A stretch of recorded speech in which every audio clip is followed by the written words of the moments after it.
I realize it's actually technically the middle of the afternoon, but we like to party at this event, so we start our evenings a little bit earlier. I thought you might like to know that at the event last night, you may have noticed Evan Weissman, the warm cookies guy, brought his two kids. And his two kids were sitting there, and the 10-year-old, the older kid, was drawing and making notes. And we got a picture of one of his notes. And it says, "Help me, this is crazy loud." But kind of cool. A lot of nerds. So welcome, nerds.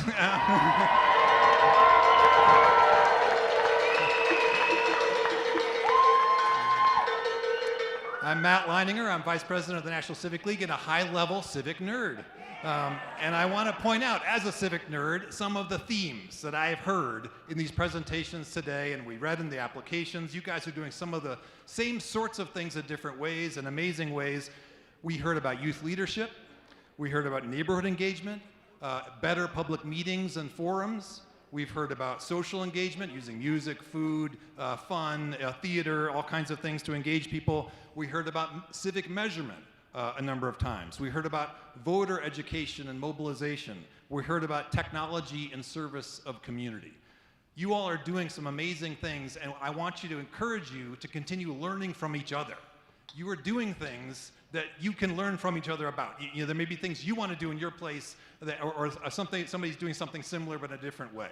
You don't get the chance very often to be in person with people who are doing interesting things in other places. So keep attending each other's presentations. All of tomorrow afternoon is actually, while the jury is deliberating, is actually for you all in different sessions to learn from each other. So please keep taking advantage of that. And also take advantage of the fact that all of those things that I just mentioned are things that the National Civic League does. And unfortunately, AAC is only once a year, but the whole rest of the year, the Civic League is doing all those sorts of things and trying to provide resources for you, help you learn from other communities, all kinds of things. And in fact, we are better able to do that than we ever were before, because, I don't know if you know this, but we have doubled in size over the last year. The Civic League staff has. Yes.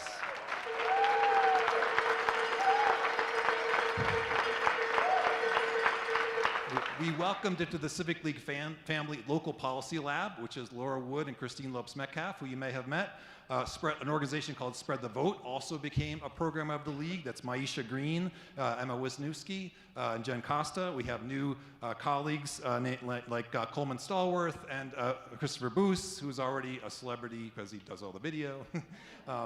So please let us learn with you and let us help you learn from other communities as you go. Oh, we also have great organizational partners. You'll hear from Perfect City later tonight. There's also Active Vote, Take 9, a number of groups that we work with closely that can be helpful to you. So we have a great show for you tonight. We are going to we're going to give out a couple awards, the All-America City Hall of Fame Award and the All-America Leader Award. We're going to hear from our friend and colleague David Cicilline, the president of the Rhode Island Foundation, about Community Foundations for Civic Health. We are then going to have the Cultural Entertainment Showcase, emceed by Aaron Landsman from Perfect City.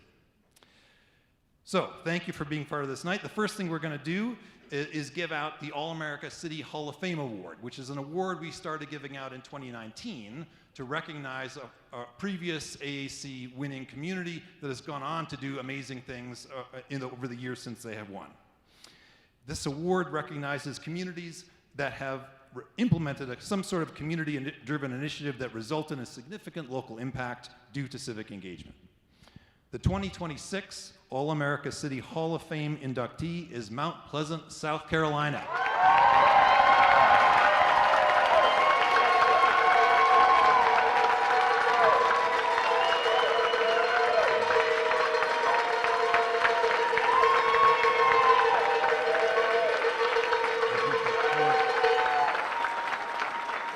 Mount Pleasant was named an All-America City in 2010, 2018, and in 2023.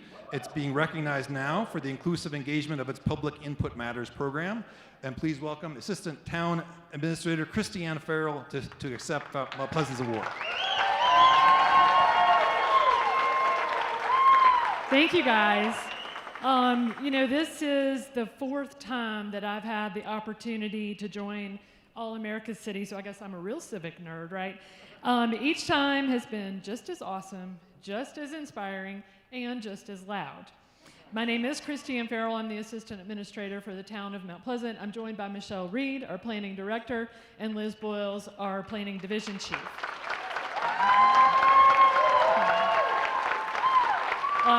On behalf of our community, thank you to the National Civic League. Mount Pleasant is truly honored to join the All-America City Hall of Fame. I do have to take a moment here and do a quick shout out though, because my sweet little hometown is here today, Conway, South Carolina.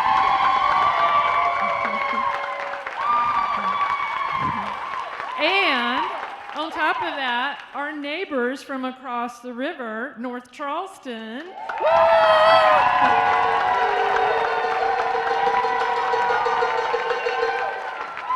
Way to go, South Carolina. When Mount Pleasant was here in 2023, our delegation had just completed our presentation on the stage, just like you guys have been doing all day long.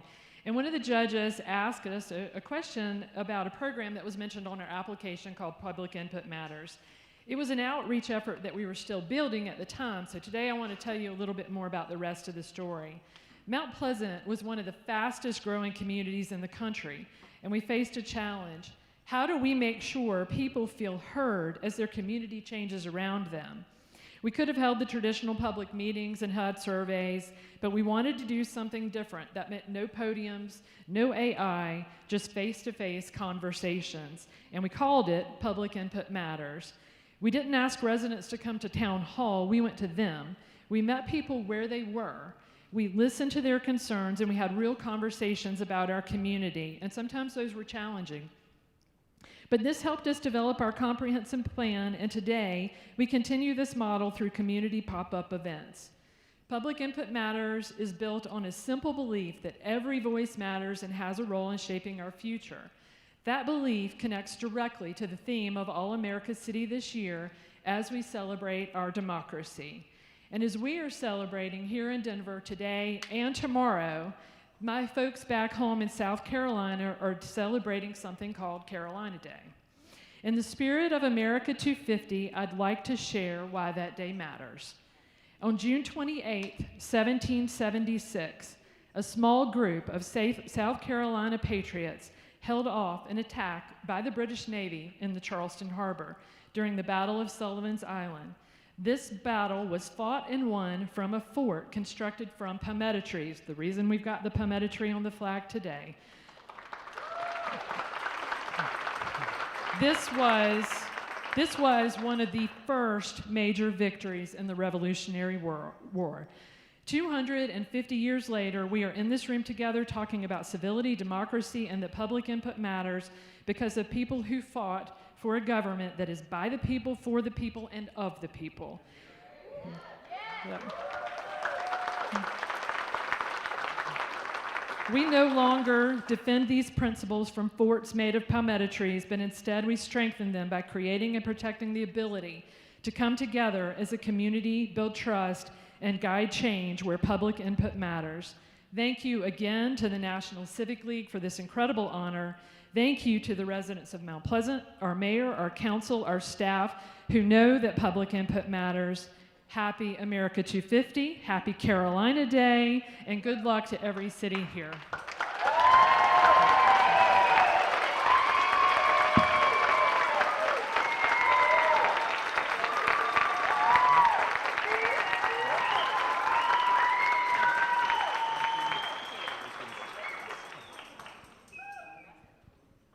So next we have the All-America Leader Award. This honor was created to celebrate individuals who exemplify the power of civic engagement, who have led efforts to bring their communities together and make a lasting impact. This award was actually renamed last year in honor of Terry Caldwell Johnson, who was a longtime chair of the board of the National Civic League and whose work over many, many years exemplified the values that we see in this award, values of inclusion, innovation, collaboration, equity, and a deep commitment to community. So tonight, we're thrilled to present the Terry Caldwell Johnson All-America Leader Award to Gladys Vega.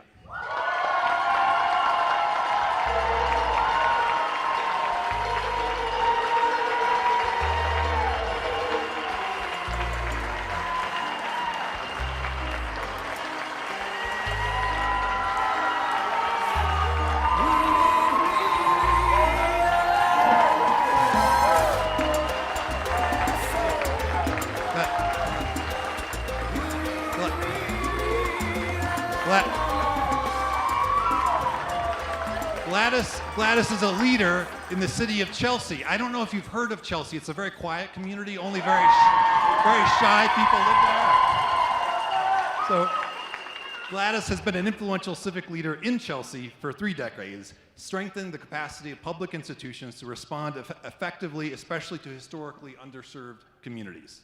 As president and CEO of La Colaborativa, she has advanced a model of community leadership that integrates grassroots organizing, public systems alignment, and sustained policy advocacy to address structural inequities affecting immigrant and working class populations.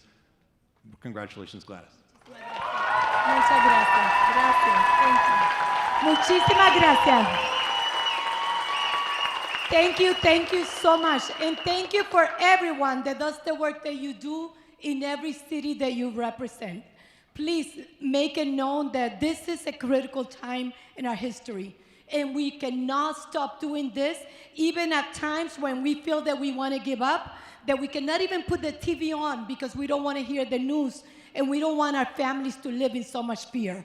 But this award is a representation of every staff member in my office that works those long hours to provide food, to nurture a family, to call a local police department and say, tenemos una situación de un abuso doméstico, vengan a ayudarnos. You know, we have a situation, come and help us. And it's basically to also lend a hand to those people that don't have a voice. Civic engagement for me began as a receptionist at La Colaborativa when I was only 22 years old, and that was 36 years ago. And I remember vividly that I kept saying, how is it that in a community like Chelsea, there's not much for Latino immigrants that were moving from Central and South America, especially Central Americans from the Civil War that they were moving to Chelsea, Hondureños y Salvadoreños. How is it that we are not, doing anything to address their needs? And together we build this community, and I tell you, my fights were severe. I've been arrested twice in demonstrations, and my friends at the police department, my best buddy, Rosalba Medina, she's the one that always bails me out. She's like, Gladys, don't worry, I have you $40 right here in my pocket. But I tell you, yes. But I tell you that the greatest achievement for our city, it was during COVID, seeing the pain, the grief of every family, not having anything to eat, not knowing what tomorrow was going to be like, not knowing that when we were in that food line, asking families, how you doing, how was your mom, they always responded, she passed away. We were not able to say goodbyes. And then after COVID, now we have this nasty, hateful pandemic that there's not a vaccine to cure, but it's the power of the people that is going to be able to continue this work.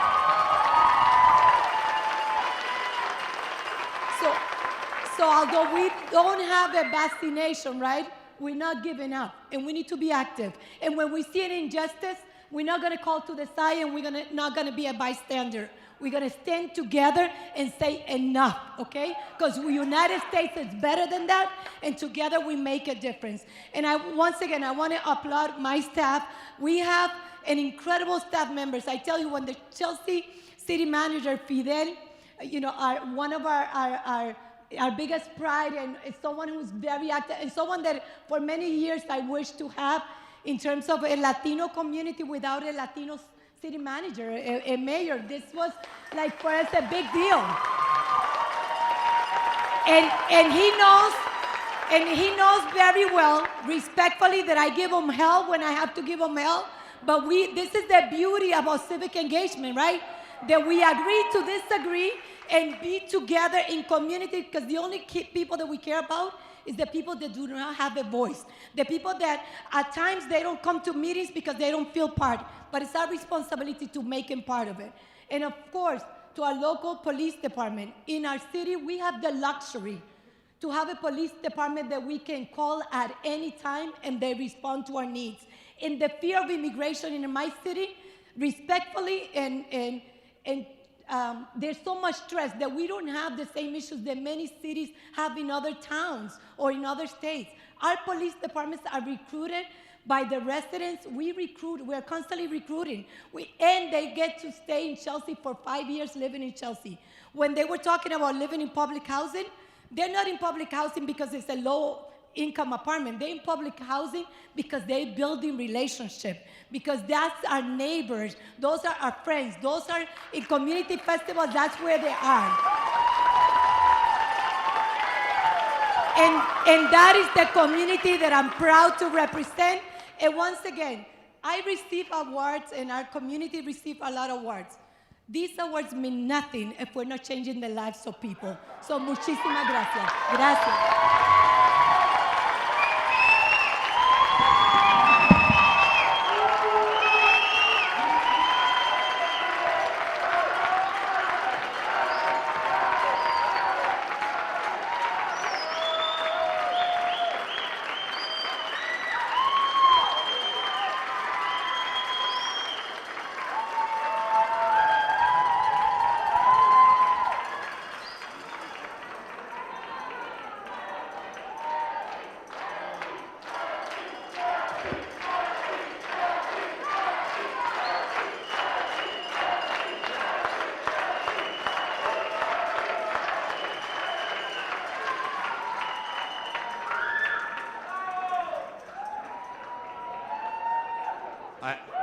I made a grave error. I gave an award to Christiane and Mount Pleasant without actually giving her the award. So please come back, Christiane.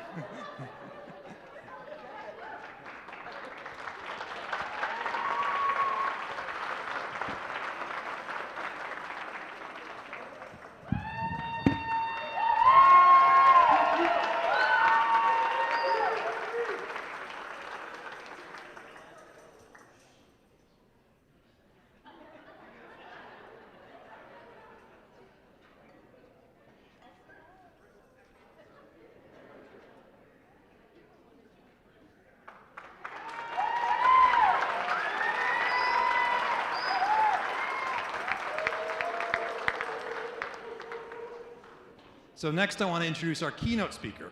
And I want to do that first by acknowledging the fact that we have a whole lot of young people here in the room who are young leaders in their communities. They're not just leaders of tomorrow, they're leaders of right now.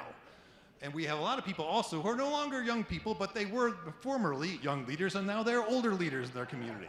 So we learn all the way along. And this is true of a person that I'm going to introduce next, David Cicilline, who was a leader in his community as a young person. He, in fact, as a teenager, led an effort to block the development of a big hotel resort complex, which was going to take up a big chunk of seaside, oceanfront property in Rhode Island, which is a beautiful coastline state, and it was going to eliminate access to the coastline to a lot of Rhode Islanders. So he led this effort, which was a successful effort to block this development, even though among the people who were backing the development idea were his dad and some of his dad's friends. So David has never lacked the courage of his convictions. That was the first leadership experience in one of many.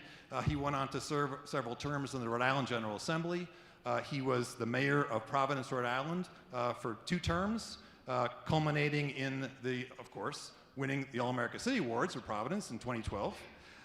He also was the first openly gay mayor of a state capital city in the history of the United States.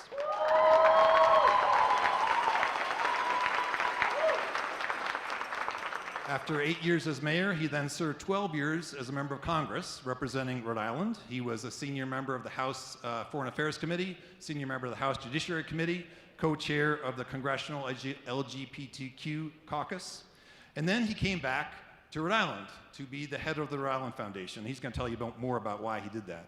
But from the beginning, at the Rhode Island Foundation, he wanted to work on civic health. locally and nationally. And he wanted to help other communities do a better job of improving civic health.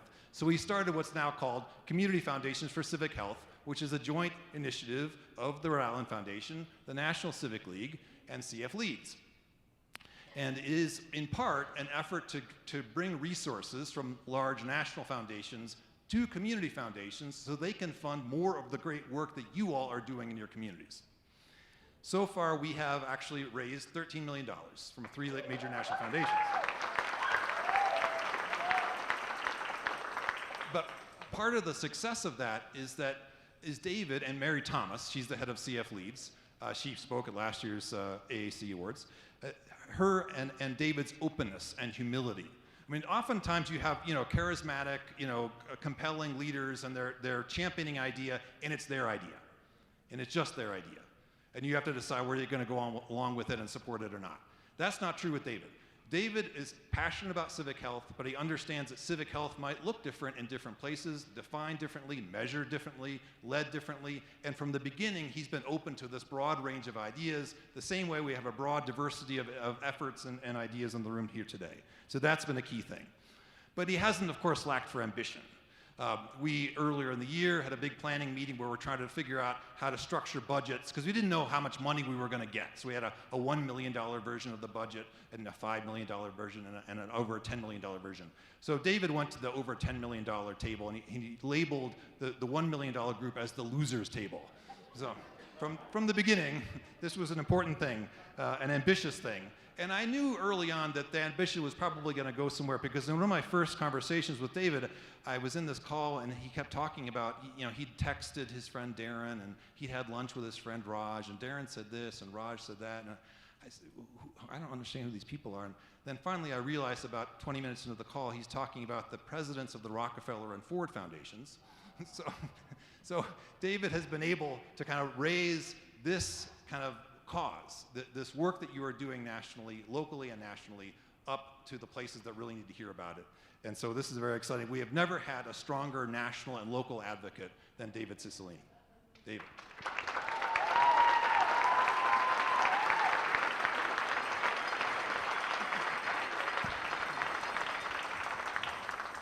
Thank you, Matt. Thank you for that really nice introduction, other than acknowledging I'm old. Did you all get that? Like, oh, he used to be young, now he's old.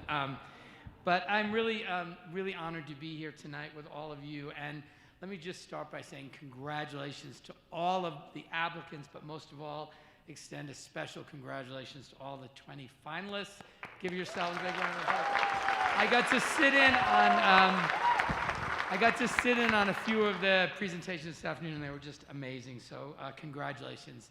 Each of you, by engaging in the work that you're engaging in, is really helping to improve your communities, but also helping to renew American democracy. And so thank you for that. This is my first time at the All-American City Award event, and I've heard a lot about it, but I'm really blown away by the energy. It reminds me of a sporting event, maybe like the soccer games that we're hosting right now. I really very infrequently see this kind of energy. I mean, I've given thousands of speeches. I've never been in a room with pom-poms and a mariachi band and all kinds of other things. So there's a lot of energy here, and so I just want to say thank you, because we need that energy to rebuild the civic life of this country. And based on the presentations I saw today, you're all doing that, so thank you for that. The theme of this year's event is America at 250, Strengthening Civic Health and Building Trust. And what you just heard in this room is what civically healthy society and democracy actually sounds like. It isn't quiet, it isn't tidy, it's a room full of people who believe the power to shape their future belongs to them, and who are absolutely right. This year, our country turns 250 years old, and we tend to talk about that as a historic milestone for a static form of government created by our founders 2.5 centuries ago. But you all know that's not the case. Our country and our form of government, our form of self-governance, is a living thing, an evolving thing, something which over time changes. And democracy isn't something you admire from a distance. It's something you experience and you make a reality by your active participation. It can grow stronger or it can grow weaker. And right now there are a lot of Americans of every background and every political stripe who are losing faith and will tell you that the system feels unresponsive and untrustworthy, sort of worn out. And those feelings are real. And a lot of people have stopped believing the system hears them at all, or that our form of government is equipped to respond to their most urgent needs. But here's the part we sometimes forget. A living system must be renewed by each generation. It can be reshaped by, for, and of the people. And it doesn't happen without people and communities doing the hard work of building strong, civically healthy communities. And the work of strengthening our country's civic health and building trust, the work of keeping this democracy healthy enough to last another 250 years, is happening in communities like yours all across the country because of all of you. And I don't always see that as clearly as I do now. I really did learn it. As Matt mentioned, I spent most of my life in elective office, 8 years in Rhode Island's House of Representatives, 8 years as mayor of Providence, a 2012 All-American City Award winner, and then 12 years in Congress. Along that path from a state house to a city hall to Washington, D.C., I saw two things change. People who once trusted their government no longer did, and the health of our civic life declined. Start with Providence, because that's where it's clearest. As mayor, my job wasn't to have all the answers. It was to make sure that the people closest to the problem were in the room when we were trying to solve it. It's a way of respecting those you serve and a sure way to get to the best solutions. That closeness is the superpower of local government. People can see you, reach you, watch what you do with what you told them, and participate in solving problems.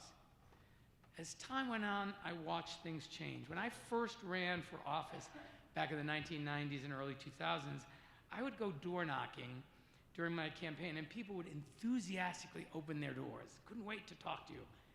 But by the final years that I served in Congress, almost no one came to the door.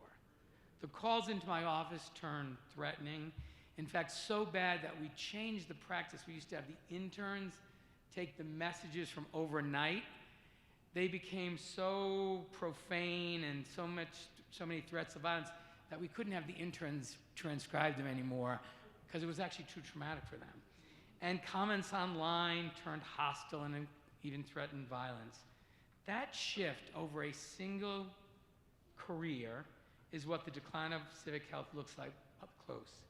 And of course, we know our civic health had already been declining in the years leading up to the 90s, but it was remarkable and a really acute shift that I experienced firsthand. But I saw the other half too, and it's the part that gives me hope. When I was in Congress, we held community events back in my district, and people who came were clearly ready to engage, to listen, to talk to one another, to thank me for my service even when they disagree with my politics.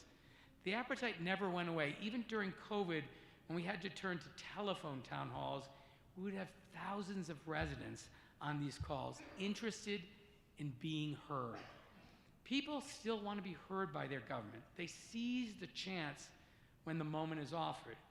What they've often lost wasn't the desire to participate or the desire to be heard, it was the opportunity. And when that opportunity disappears, when people stop believing the system can hear them, they don't just get angry, they check out. They lose faith and trust in government, in institutions, and in their own power to make a difference, and eventually in their neighbors too. So here's what all this taught me. Government doesn't earn trust by being efficient or even by being right.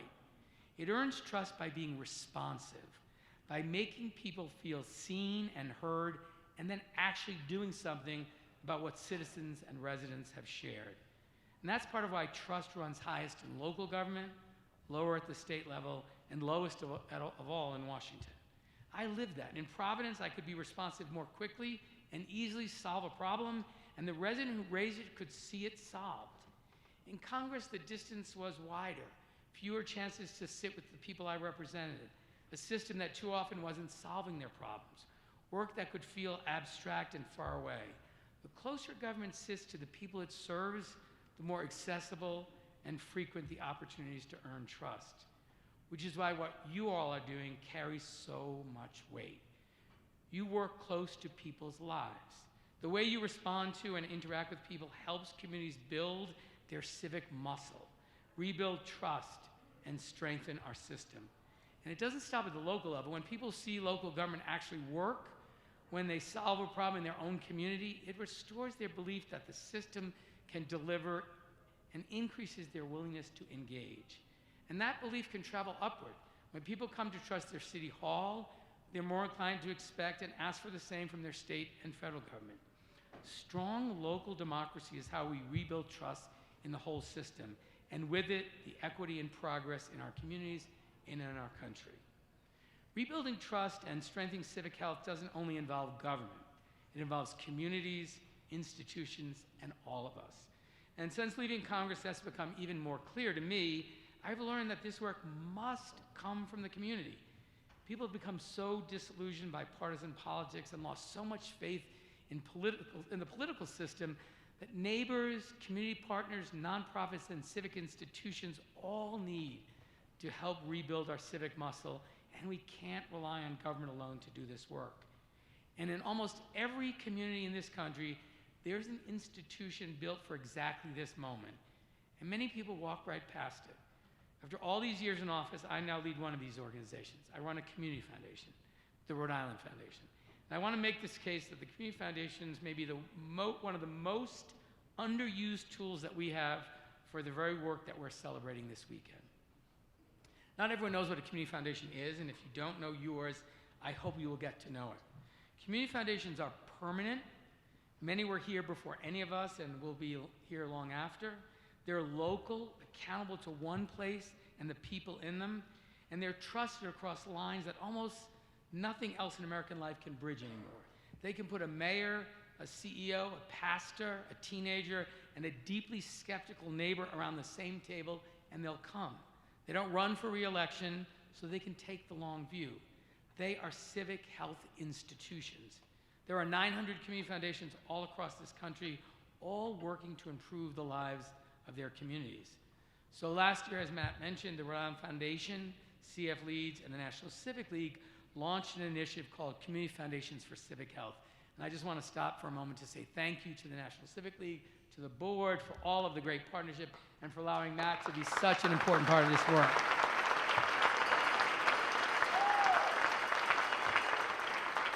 It was honestly my penance for leaving Congress. I thought, like, what could I do to try to save American democracy now that I've left Congress? And it's an initiative that's really aimed at helping more community foundations strengthen civic health by leveraging their community leadership to coordinate local action and invest explicitly in efforts and organizations that build trust, belonging, connection, and community engagement. Here's what that looks like in practice, and it's not what most people picture when they hear the word foundation. Yes, we mobilize generosity as nonpartisan public charities. A community foundation takes charitable gifts of every size, invests those so they grow, and then turns the proceeds into grants and scholarships that last for generations. That's the part most people know. But the bigger role is the one that this room cares most about. A community foundation can partner with local government. It can take people who are sometimes at odds and give them a common table. And in a moment when the world is starved for places where everyone can actually come together and engage, that's the work of a community foundation. We set the table, we gather people from all sides around shared problems, get behind the local leaders and the ideas that are working, and then help them move. We don't just write the check, we build the networks, we strengthen the organizations, and we stay put as a steady harbor when things get uncertain or difficult. Because that's the real job. Strengthening the underlying health of a community, its trust, its relationships, its sheer capacity to solve its own problems. We can help communities strengthen their civic muscle and build trust. So I'll say it again, if you don't already know and have a relationship with your community foundation, get to know them. They can be real partners in this work. Now let me step back for a moment, because everything I've just described, responsive government, trusted institutions, communities with the civic health muscle to solve their own problems, adds up to something larger than any one city or community. It's really a description of our democracy. We sometimes talk about our democracy in the way that we speak about the founding of our country, as though the founders finished something. They didn't. They started an argument about whether ordinary people can actually govern themselves. They left it unfinished. They built a living system, and they trusted every generation after them to keep renewing it. And a living system doesn't get healthier by accident. It doesn't get healthier from the top down. It gets healthier when the people inside it take responsibility for it. The more responsive, more resilient democracy we want, the one built to last another 250 years, won't be handed down to us from the capital or from any capital. It will be built from the ground up, requiring trust and civic health by people who refuse to wait for permission. And that brings me right back to you, because everything I've just described, you are already all doing. I've been around long enough to know the difference between a community that gets consulted and a community that gets to lead. You are all in this room tonight because you put residents in charge of real decisions and real dollars. You hand the microphone to the young people who are going to inherit the result. And let me say something directly to the young people in this room. You are not the leaders of tomorrow. You are our leaders right now, today.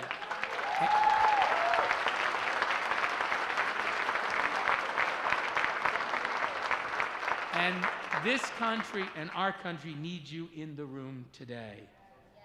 So you're all making space for the voices that usually get talked about instead of listened to. And remember the lesson from City Hall that government earns trust by being responsive. This is the other half of it. People trust a process that they helped build. Belonging is not something you can hand to someone. It's something a person feels the moment they realize their own fingerprints are on the outcome. That is how trust gets rebuilt in this country, by giving people genuine power and the ability to have impact over the places they live. So here's where I'll leave you. The people who founded this country 250 years ago did not hand us a finished democracy. They handed us a living one and a responsibility. Every generation has to tend to it, to keep it healthy, to make it more responsive than we found it, and to build trust in our leaders, our institutions, and in each other. The good news is, the news in this room tonight, is that that work is being done. Civic health is never restored from our national government. It's built block by block, meeting by meeting, neighbor by neighbor. The communities represented here tonight are places where trust and belonging are becoming abundant again, because the people there decided they would not just be consulted about their future, they would lead it. And that's how a living democracy earns another 250 years, from exactly where you are sitting right now. When I started, I asked you to cheer for yourselves. I told you that that was the sound of civic health and what it sounds like to have a vibrant democracy, and I meant it. So one more time, let me hear the communities who are keeping the civic health of this country strong. Congratulations.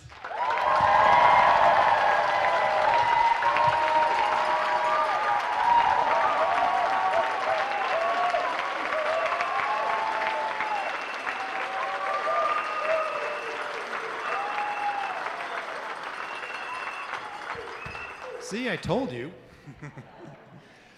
For the Cultural Entertainment Showcase, we're going to turn this the evening over to Aaron Landsman, our colleague. I met Aaron a couple years ago when I was starting to do the Better Public Meetings work, and I recognized somebody who also cared about Better Public Meetings and was approaching that work from a very different angle to mine, one that really complements the work that the Civic League has been doing.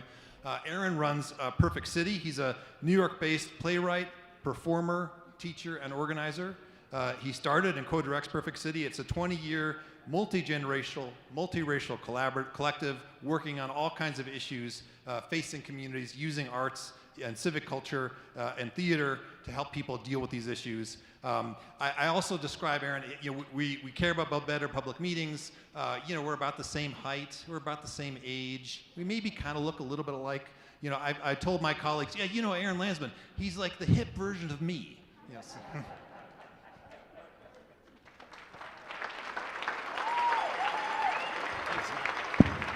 Thank you, Matt. What's up, Civic Nerds? So my name is Aaron Landsman.